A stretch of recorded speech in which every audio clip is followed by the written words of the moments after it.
গত এক সপ্তাহের টানা বৃষ্টি আর পাহাড়ি ঢলে ফটিকছড়ির দাঁতমারা ইউনিয়নে ব্যাপক ক্ষয়ক্ষতি সাধিত হয়েছে। টানা বৃষ্টির কারণে সৃষ্ট জলাবদ্ধতা এবং পাহাড়ি ঢলে তলিয়ে গেছে কয়েক শত মৎস্য ঘের ও কয়েক কিলোমিটার গ্রামীণ সড়ক। পানির স্রোতে ভেসে গেছে অন্তত 20টিরও বেশি ছোট বড় কাঠের ব্রিজ। ধসে পড়েছে বেশ কয়েকটি পাকা ব্রিজ ও কালভার্ট। সৃষ্ট জলাবদ্ধতা আর স্রোতে তলিয়ে গেছে বীজতলা, ড্রাগন বাগান, মাল্টা বাগান, সবজি ক্ষেত সহ নানা ধরনের ফলজ বাগান। এতে করে প্রান্তিক পর্যায়ে কৃষকরা বিপুল পরিমাণ আর্থিক ক্ষতির মধ্যে পড়েছে। ব্রিজ, কালভার্ট ও সড়ক তলিয়ে যাওয়ায় বন্ধ হয়ে পড়েছে বেশ কয়েকটি এলাকার গ্রামীণ যোগাযোগ। স্থানীয় ইউপি চেয়ারম্যান মোহাম্মদ জানে আলম জানান, গত এক সপ্তাহে টানা বর্ষণে ফটিকছড়ির সর্ববৃহৎ এই ইউনিয়নের অন্তত 10 কোটি টাকার ক্ষয়ক্ষতি হয়েছে। তিনি জানান, ফটিকছড়ির সাংসদ খাদিজাতুল আনোয়ার সনির সাথে আলোচনা করে এসব ক্ষতিগ্রস্ত সড়ক ও ব্রিজ, কালভার্ট পুনরায় মেরামত করা হবে। এছাড়া স্থানীয় এমপির নির্দেশনায় উপজেলা নির্বাহী কর্মকর্তার তত্ত্বাবধানে বৃষ্টি ও পাহাড়ি ঢলে পানিবন্দী কয়েকটি পরিবারকে আর্থিক সহায়তা প্রদান করা হয়েছে বলেও তিনি জানান।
ভাই না সেটা ক্লিয়ার আছে না এমনিতে 2 দিন থাকলে তার মানুষ চলাচল করতে পারে।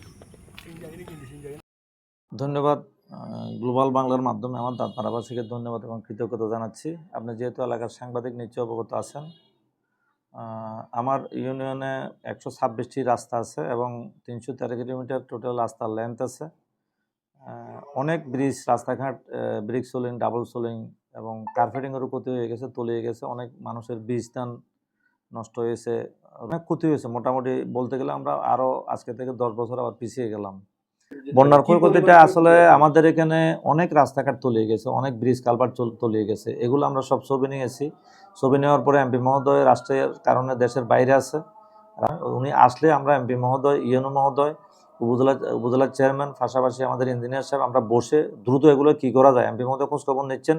আমি যতটুকু জানি আশা করব এমপি সাহেব আসলে এগুলো একটা দ্রুত শুরু হয়ে যাবে। আশা করি এলাকার মানুষকে আমি হতাশ হওয়ার জন্য বলবো না, যাতে হতাশ না হয়। আশা করি এগুলো সবগুলো যেখানে যেখানে যে ক্ষতিগুলো হয়েছে আমরা যতটুকু পারি উন্নয়ন তহবিল থেকে দিয়ে হোক, এমপি সাহেবের পক্ষ থেকে দিয়ে হোক, এমপি সাহেবের নির্দেশনা আছে, একটা কাজও বাকি রাখবে না উনি আসলে।